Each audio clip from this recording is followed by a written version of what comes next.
The fossils in my collection today look nothing like they did when they were first found.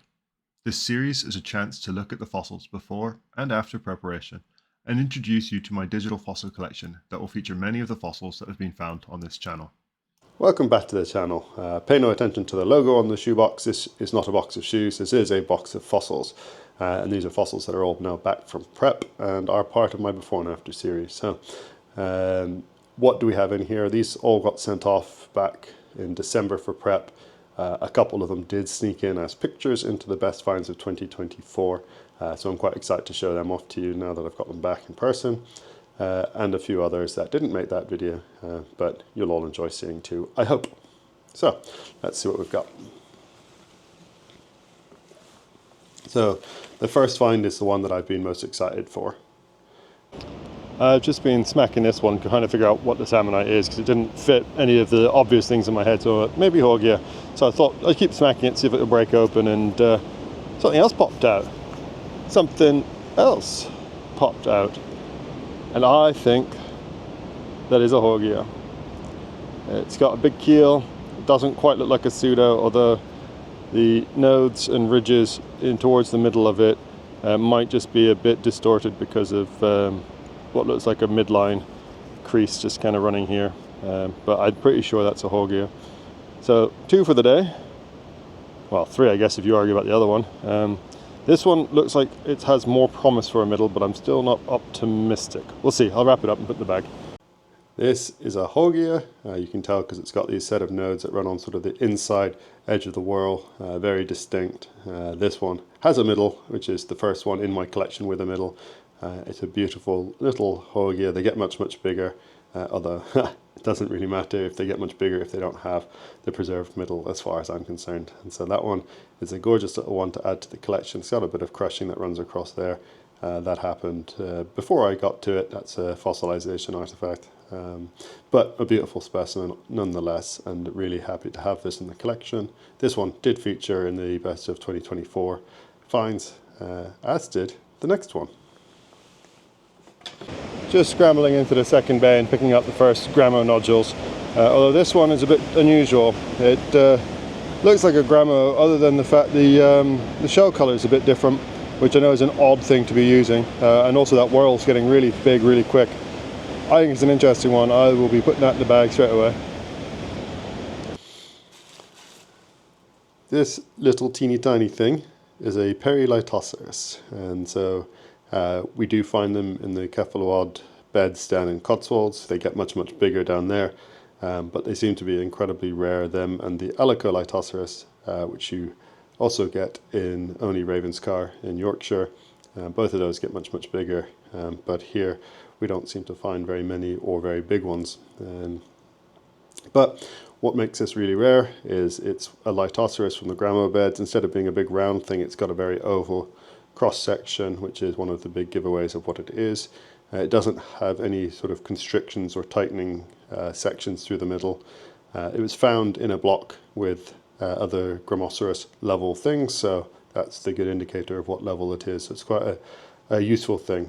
And the Hildoceras is believed to evolve into the Hildoceras, which I've only got the one in my collection, but I think it's only one of a handful that are have been ever known from Yorkshire, so I'm not going to complain with the Alico, and definitely not complaining with my little Hildoceras, the little ancestor to the Alicos. Every once in a while you do get something that does make you go ooh, and this would be one of those things that's made me go ooh. I don't know which layer that's out of. It might be below the blue white stuff, but that is a big ammonite, and I think it could be mostly, if not all, there. A bit worn on the outer edge, but I'm hoping that will come off all right in the middle. That looks quite promising. I'm gonna have a heavy bag, and I didn't expect much when I came down and I started. Oh well. The next thing is going to be this sad state of affairs. They can't all be perfect, and sadly those blue-white ammonites are seldom perfect. It's a real shame though, because this was such a big and promising Pseudoceros, or Pseudoceros, how I used to pronounce it, so I think it's Pseudo. You can see that it has some beautiful bits of shell with the suture pattern in like beautiful preservation, but sadly when Sean was prepping it down to the middle with the air abrasive, it's not there, and that's sad. This side obviously being better preserved than the other side, but still no middle. So that is, yeah, another disappointment for those blue white sandy uppermost layers.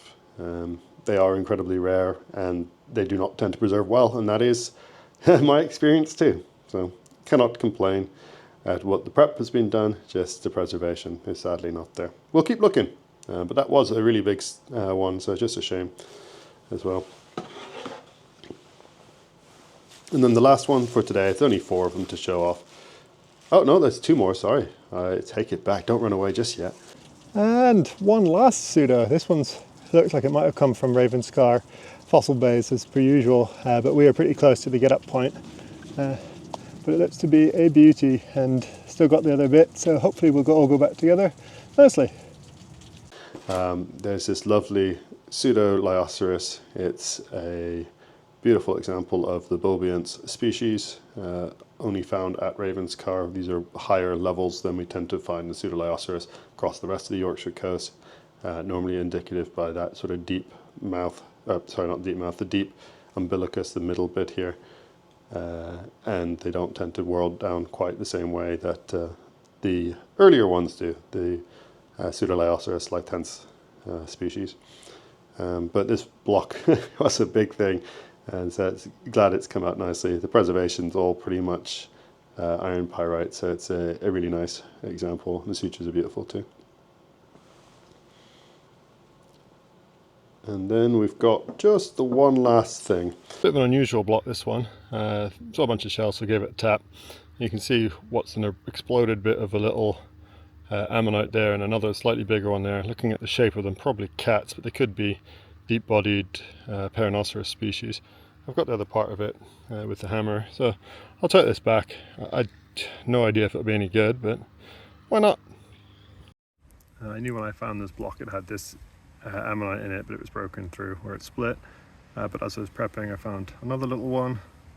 There's a cute little gastropod right there, and then there's another one here. I think this one and this one are either Hildoceras or one of the fat Pseudoceros species, but because they're in the shelly matrix with what I think is a little Grammoceros, I'm going to go for Hildoceras species. But a cute little block all the same. This one I'm actually really excited by, and I really like it. So it is a multi Hildoceras block. So it has one there and one there with a little, what I think is a Grammoceros still, but it might be a little pseudo, it might be something rarer, but when they're that small and have very little ribbing or suturing to tell what they are, pretty much impossible. And so sadly, my prep and the fact that these broke when I first found them means that to actually have a nice display piece, the outermost whorl on this one has been removed. And so it's not perfect in terms of how big they could have been, but I really like it. There's 2 beautiful, beautiful cats and one more just for good measure. I started it, and I'm really glad that Sean got his hands on it just to finish it, because it is a beautiful, beautiful little fossil. Unfortunately, it's also really annoying that they're all preserved at slightly different angles, so I have yet to figure out the correct way to put it down so that you can see as much of it as possible, because you put it like that, you only see the 2, and this one goes away. You put it like that, you see the 2, but that one goes away. So yeah, if anyone's got bright ideas for how best to display it as well, it might even end up being something like on an angle, but we'll have to see. Let me know if you have any other bright ideas for it. But yeah, so that's all it is. Only the 5 today to show off, but very, very pleased. And big thanks to Sean, as per usual, for some fantastic prep work. And yeah, I've got a bunch more with him, including the Nautilus, which I've asked. They may be back in time for the end of February, but I would not hold your breath for it. They will probably be after the end of the giveaway. So make sure you are subscribed so you're catching all the videos, especially for the giveaway.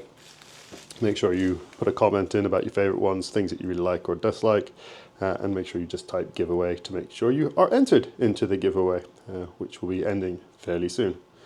Thanks all for watching, and we'll catch you in the next one.